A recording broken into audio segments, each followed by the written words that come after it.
Welcome back, everyone, to another deep dive. Always exciting to dive into some new material. Yeah, today we're going way back to ancient Persia, exploring Zoroastrianism, one of the world's oldest religions. It's amazing how much influence Zoroastrianism has had on the world. And still has to this day. Yeah. We've got some great excerpts from their sacred texts like the Vendidad and Yasna and a whole bunch more to help us make sense of it all. Those texts can be a little tricky to unpack sometimes. Yeah, so for this deep dive, I'm hoping we can grasp like the core of Zoroastrianism, the Please. core, what they believe, those interesting rituals, how it's evolved. A little long history to cover. Yeah. Are you ready to jump in? Let's do it. All right, let's start with their core beliefs. Okay, so at the center of it all is Ahura Mazda. Ahura Mazda. Yeah, he is the supreme god, the creator of everything good. Okay. This makes Zoroastrianism monotheistic, which is pretty unique for ancient religions. So one god, Ahura Mazda, the source of all goodness. That's right. But then there's this whole concept of dualism, right? This constant cosmic battle between good and evil. I'm curious how that plays out in the daily life of a Zoroastrian. So it's a great question because dualism is central to Zoroastrianism, represented by Spenta Mainyu, the good spirit, and Angra Mainyu, the evil spirit. Okay. And they are locked in this ongoing struggle. So it's not like a one-time battle. This is happening all the time. Yeah, and this is happening right now. Wow. And humans are right in the middle. So every choice, even something small, could have like cosmic significance. Exactly. Every choice matters. Wow, that's a lot of responsibility. It is. It's a heavy burden, but it's also empowering. Okay, how so? Because it means that you have the ability to choose to make a difference in this ongoing struggle. I see. And this is where the concept of Asha comes in, which is often translated as truth or righteousness. Asha. Asha. Okay. It's like this guiding principle that helps Zoroastrians make the right choices. So it's like their moral compass Exactly. guiding them towards the good. Towards a life that is in harmony with the cosmic order, With Asha. with Asha. Got it.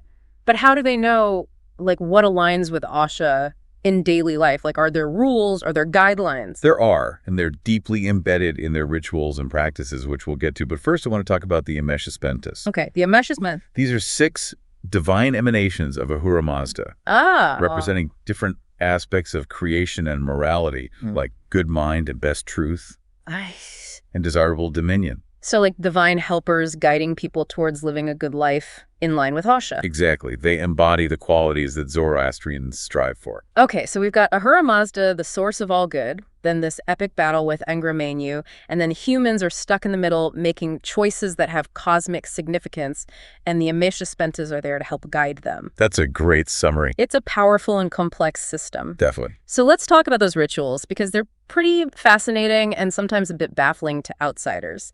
Yeah, they can seem a little strange at first, but they're all rooted in these core beliefs that we've been discussing. So where do we even begin? Well, one element stands out above all: fire. Fire. I remember the source material mentioned Atar, the son of fire. That sounds pretty literal. Yeah, it is. Atar is the Zoroastrian god of fire, considered the son of Ahura Mazda. The sun. Yeah, he represents the divine spark within all of creation. Okay, so fire is not just any fire. It's a sacred fire representing purity and a direct link to the divine. Exactly, and tending to the sacred fire is a central aspect of their rituals. And that's where those priests come in, right? All those different types of priests we talked about. Yes, the priests play a vital role in maintaining the sacred fire and performing the rituals. The source text lists 8 different types. Zautar, Havana, and Ataravaksha. I won't make you list them all. It's quite a lineup. But with so many, I imagine they each have incredibly specific roles. Absolutely. Each priest has a unique responsibility. So give me an example. We'll take the Ataravaksha, the firekeeper, for example. The firekeeper. Yeah, their task is to ensure that the sacred fire never goes out. It never goes out. Never. It's a continuous duty, emphasizing the Zoroastrian belief that the divine spark is always present and requires constant nurturing. Wow, that's an important job. It is a very important job. And they use those interesting implements we talked about, the bearsman and Gomez. Yes, those are key elements in their rituals. Can you remind me how they're used? The bearsman is a bundle of twigs, usually pomegranate or tamarisk, and it symbolizes purity and connection to the divine. Okay. It's used in various rituals, almost like an offering to Ahura Mazda. Okay, and Gomez. The Gomez is cow urine, and it's used for purification. Right. Cow urine purification. It's a central theme in Zoroastrianism. But why cow urine? What makes it so special in this context? Well, the exact reasoning is unclear, but it's likely connected to the cow's sacred status in ancient Iranian culture, Okay. representing abundance and purity. So it's about more than just like the physical properties. It's deeply symbolic, tied to their cultural and spiritual beliefs. Exactly. It's about the deeper meaning. Okay. This makes me think about their views on death and the afterlife. Ah, yes, the afterlife. We touched on the Chinwad Bridge earlier. That sounds pretty intense. The Chinwad Bridge is a key element of Zoroastrian beliefs about what happens after death. It's a bridge that all souls must cross. All souls. All souls. And its width depends on the righteousness of your life. Oh, wow. So like a final judgment. In a way, yes. Your actions in this life determine your fate in the next. Exactly. That brings us to those purity laws and death rituals, which are, from what I've read, pretty meticulous. They're very detailed and specific. It's all about containing the spread of nasu, right? The impurity associated with death. That's right. Nasu is a serious matter in Zoroastrianism. And they believe that death is the work of Angra Mainyu. Yes, death is seen as the ultimate manifestation of evil. So how do they deal with it, with death and impurity? I remember something about exposing the dead to the elements. Yeah, so the traditional Zoroastrian method is to expose corpses on elevated platforms called Towers of Silence. Towers of Silence. Towers of Silence. It sounds a little ominous. It's definitely a striking image, but it's all about preventing the spread of Nasu. Okay, so by exposing the body to the elements, specifically to vultures, they believe this is the most natural and purifying way to return it to the cycle of life. Exactly. It's seen as a way of respecting the earth and preventing contamination. Which makes sense within the context of their beliefs. It does. And those corpse bearers, they play a crucial role in this process, right? They do. Their job is considered extremely dangerous because of the risk of contamination by Nasu. Yeah, so they have to go through all those rigorous purification rituals. Yes, lots of Gomez water earth. Very specific procedures. I see. It's like this constant awareness of the battle between good and evil playing out even in how they deal with death. Exactly. Death is just another arena for this cosmic struggle. Wow. It's fascinating how their purity laws are so deeply intertwined with their whole understanding of death. It influences everything. Everything. Okay, so we've talked about the core beliefs, the concept of dualism, the importance of Asha, the role of fire, the priests, the rituals, and even death. It's a lot to take in. It is a rich and complex tradition. But it's not all about rules and rituals, is it? There's a whole other side to this religion, those myths and legends. Ah, yes, the stories. What role do they play? They provide valuable insights into their worldview. They offer a way to understand these core beliefs in a more narrative form. Okay, I like stories. Give me an example. What's one that stands out? One of the most captivating is the story of Yima, the first king. He created a Vara, an enclosed paradise to protect humanity from a catastrophic winter. Like a Zoroastrian Noah. Yeah, there are definitely some parallels there. Wow, so it's a story about safeguarding the world, about upholding righteousness to maintain its balance. Exactly. Yima's creation of the Vara shows the consequences of both good and bad choices. Oh, so even he wasn't perfect. No one is perfect, even the first king. I see. Are there other heroes or figures in their mythology? Oh, there are many, but one that comes to mind is Thredona. Thredona. He's a legendary hero who slays the three-headed serpent Azidahaka. A three-headed serpent? Now, that's a good story. It is a classic representation of the battle between good and evil. Okay, so good versus evil.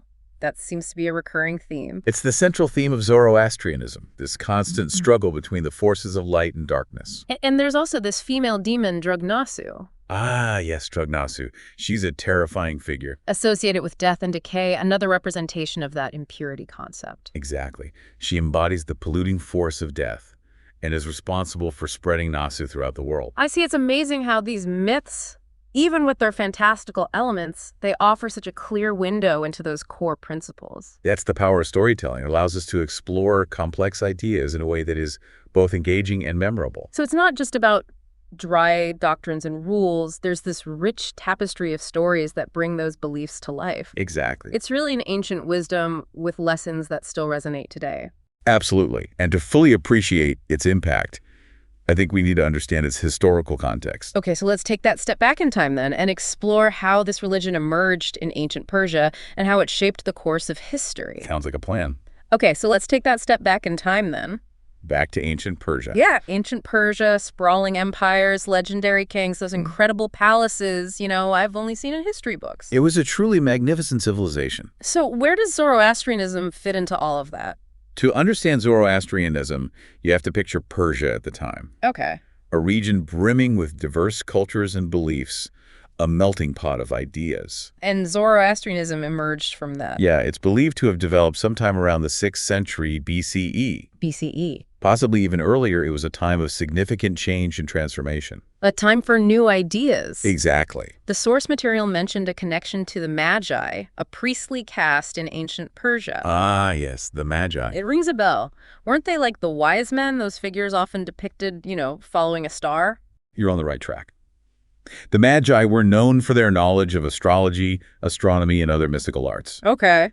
They were highly respected, often acting as advisors to kings I see. and performing religious ceremonies. So they held a lot of power and influence. They did. The exact relationship between Zoroastrianism and the Magi is still debated. Right, it's not entirely clear. But it seems like they played a significant role in how Zoroastrianism developed and spread. Absolutely, they were key figures. It's fascinating to imagine these Magi, these wise men, shaping the spiritual landscape of ancient Persia, almost like the gatekeepers of knowledge and ritual. They were guardians of ancient wisdom. What I'm really curious about, though, is how Zoroastrianism influenced the powerful Persian Empire. We're talking about empires and conquests now. So how did those two worlds collide? Well, the rise of Zoroastrianism happened alongside the emergence of the Achaemenid Empire, The Achaemenid Empire. one of the largest and most powerful empires in ancient history. Wow. And while the Achaemenid kings didn't force their religion on those they conquered, Okay, Zoroastrianism's core values resonated with many. I see. Its emphasis on justice, truth, and order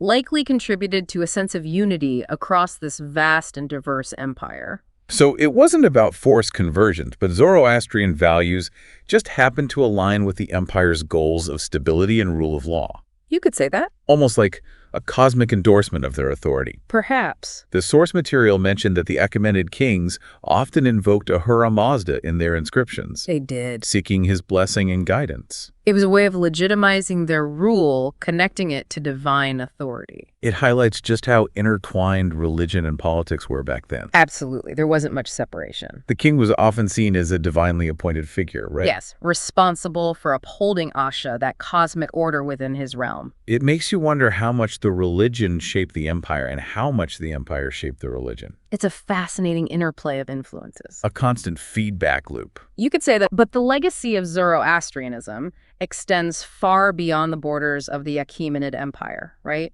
It does. The source material mentioned its influence on other major religions like Judaism, Christianity, and Islam. Some pretty big names. That seems like a huge leap. How did that happen? It's a fascinating connection, and while the specifics are still debated, scholars have pointed out some striking parallels between Zoroastrian concepts and those found in these later religions. Okay, I'm all ears. Give me some examples. What kind of parallels are we talking about? Well, take the concept of a single all-powerful God who created the universe and is in a constant battle against the forces of evil. Okay. That idea is a prominent feature in all of these religions. Right, this monotheistic core with its emphasis on the struggle between good and evil, it's incredibly similar to Zoroastrian beliefs. Exactly, and it suggests that Zoroastrianism may have planted a seed, an idea that took root and evolved in these later religions. So even though Zoroastrianism isn't as widespread today, its ideas might have laid the groundwork for some of the world's most dominant religions. It's a possibility. That's incredible. Are there other notable parallels? Definitely the concept of a final judgment, a day of reckoning where your actions are weighed to determine your fate. Okay. That echoes Zoroastrian beliefs about the Chinwad Bridge and the afterlife. Right, this idea that your deeds in this life determine your fate in the next. Exactly, a shared concern with moral responsibility and the consequences of one's actions. Wow.